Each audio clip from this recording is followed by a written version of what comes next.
বিশ্ব শিক্ষক দিবস। সারা বিশ্বেই এই দিবসটি পালিত হচ্ছে। 1995 সাল থেকে এই দিবসটি পালন করা হচ্ছে।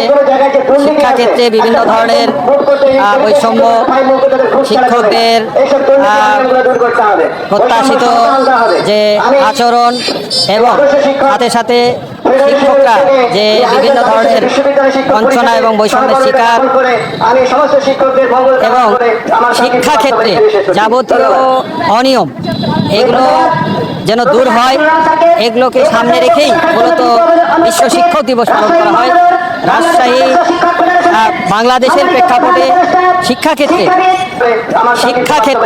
যাবতীয় অনিয়ম এগুলো যেন দূর হয়, এগুলোকে সামনে রেখেই মূলত বিশ্ব শিক্ষক দিবস পালন করা হয়।